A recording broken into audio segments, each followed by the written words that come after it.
Ngayong araw na ito mga bossing ko, ang araw na pinakamalungkot. Sa oras ng 6:42 AM ay dineclare na wala na nga po ang aking pong anak mga bossing. Kagabi po hindi ako masyado nakakatulog. Iniisip ko po ay yung anak ko. Alam niyo po ba itong damit na ito, 'di ba Wednesday po siya ay pumasok pa po siya. Tapos, nung umuwi po siya, sabi pa niya sa boyfriend po niya na papasok daw po siya ng Thursday. Nakaready na daw po ang damit niya. Papasok daw po siya ng 8 AM. Ayan, kaya sobrang sakit po mga bossing. Ngayon po, at dahil nga po sa nangyari sa aking anak na yan, pero kung hindi po yan nangyari, tingin ko ay hindi rin po ako magpapa-check up. At doon po, na ako po yung nagpa-check up, ay dineclare na nga rin po na meron akong diabetes na hindi po siya bumababa kahit meron po na akong maintenance.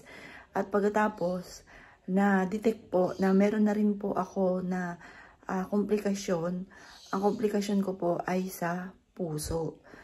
Yun nga po, kaya kailangan tigil muna yung paggawa ko kasi inuuna ko muna yung paglalaba, paglilinis, at saka yung iba ko pa mga ginagawa. Kaya hindi ako nakapag-exercise.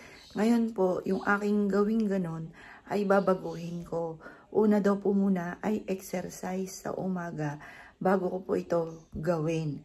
Kasi gusto ko matapos agad yung aking ginagawa. Kaya inuuna ko po yon na mali naman po pala. Kaya ngayon po ay sisimulan na namin na mag-exercise, mag-jogging.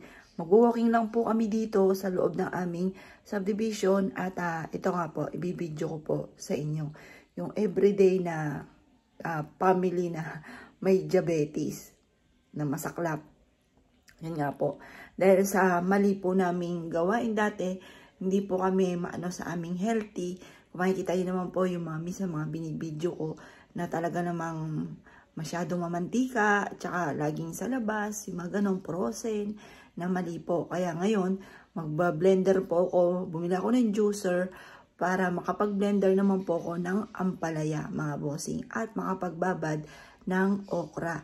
Ngayon po, salamat po sa lahat ng mga bossing, sa mga kaibigan na concern, na nag-message po sa akin kung ano mga dapat gawin, dahil may diabetes din po sila, pero hindi naman malala.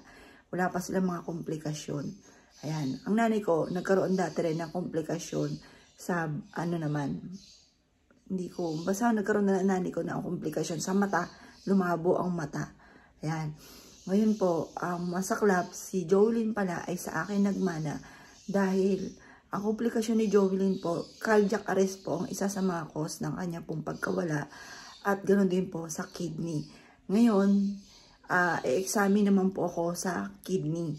Pero na-detect na po, sa ECG pa lang, na-detect na lumalaki daw po yung puso ko sa left. Yan, kaya, kumbaga, ang komplikasyon ko ay sa puso. Bukod pa sa to the echo na i-examine ko mamaya. Ayun po, balitaan ko po kayo kung ano po ang nangyari sa to the echo at saka sa kidney. Pero alam ko, 3 to 4 days ang sa to the echo. Hindi ka agad siya nakukuha yung result po niya. Yung sa kidney, mamaya malalaman. Nakapag-ano na rin po ako sa kidney, sa dugo. Ano naman po siya, okay po siya. Pero sabi ng doktor, hindi kagad totally na sa kidney kapag sa dugo siya kinunan. Kaya yun sa mismong kidney na ang pakukunan ng examine mamaya po mga bossing. Ngayon po mag-exercise po kami. Mag-walking po muna kami. Tapos, yun sama-sama kami. Sasama ko rin yung nanay ko. Ay, naku,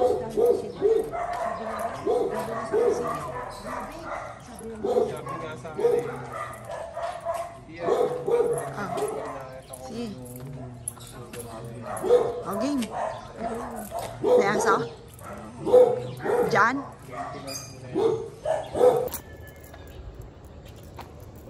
Yan, nandito po kami mga bossing ko sa phase 2. Napakalalaki ng mga bahay.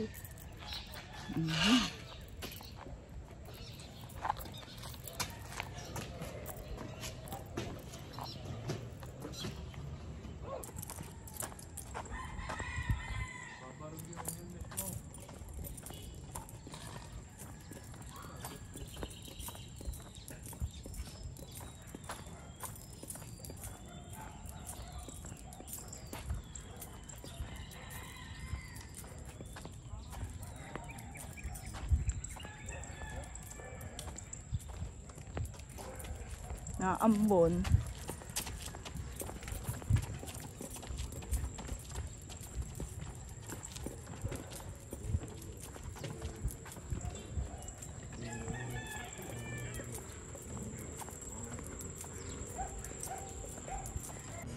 Ito po yung iniinom po namin, wheatgrass po yan. Tuwing umaga, tanghali at saka gabi, tinitimplan ako ng mister ko. Ito para sa aking anak, ito, nainom ko na yun sa akin. Tapos, yung mister ko, umiinom din po siya, kaming tatlo, umiinom. Yan, kaya sabi ng mister ko, malaking tulong daw po ito. Ito po mga bossing, binantayan ko talaga ang napakaganda ng sinag ng araw sa umaga.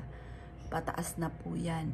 Kaya mas maganda kung tayo ay magwi-wish or gagawa ng mga iba't ibang klase ng ritual tuwing umaga kasi palaki yung sinag ng araw, pataas po siya, tapos ang sunod liwanag. Kesa po sa hapon, ang sa hapon pababa, tapos sunod dilim.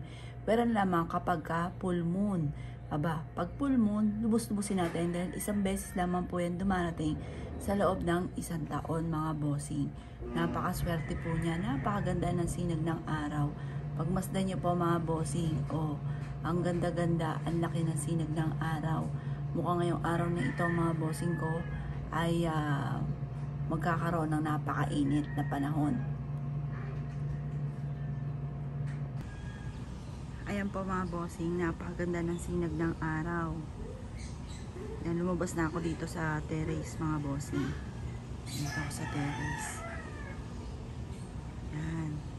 Ang ganda-ganda. Pwede ka mag-wish sa umaga dyan mga bossing.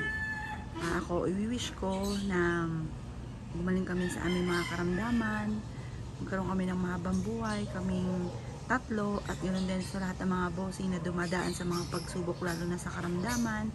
Gumaling po kayong lahat mga bossing at matupad ang lahat ng ating mga pinapangarap mga bossing. Yan. Napakaganda na mag-wish po tayo sa umaga kasi tingnan nyo po, kanina nasa baba pa lang siya ng puno mga bossing. Ngayon po mga bossing ko ay pataas na po siya ng pataas. Kaya maganda po yan. Maganda ibig sabihin yan. Sunod yan, liwanag, tagumpay mga bossing. Yan. Di hamak na mas maganda namang mag-wish sa umaga kaysa sa gabi mga bossing. Kasi sa gabi, syempre lalo na sa hapon, palubog ang sinag ng araw at ang pagsunod po niyan ay tagdilim mga bossing na hindi maganda. Pero na lamang kapag full moon, ngayong araw na ito mamayang gabi mga bossing ko ay lulutang na ang napakaganda at napakalaki na buwan. Sa loob ng isang buwan mga bossing ko ay may isang beses lamang po na paglitaw ng full moon, kaya lubos-lubusin po natin. Ultimo yung mga matatanda mga bossing ko, yung mga nununuan pa po natin pagdating sa usapin ng full moon. Ang inaantabayan ng mga bossing ko ay full moon at bumibili pa yan ng kalendaryo na Anoryo para lamang po mga bossing ko makita ko anong oras magsisimula ang full moon at kung anong oras ito magtatapos.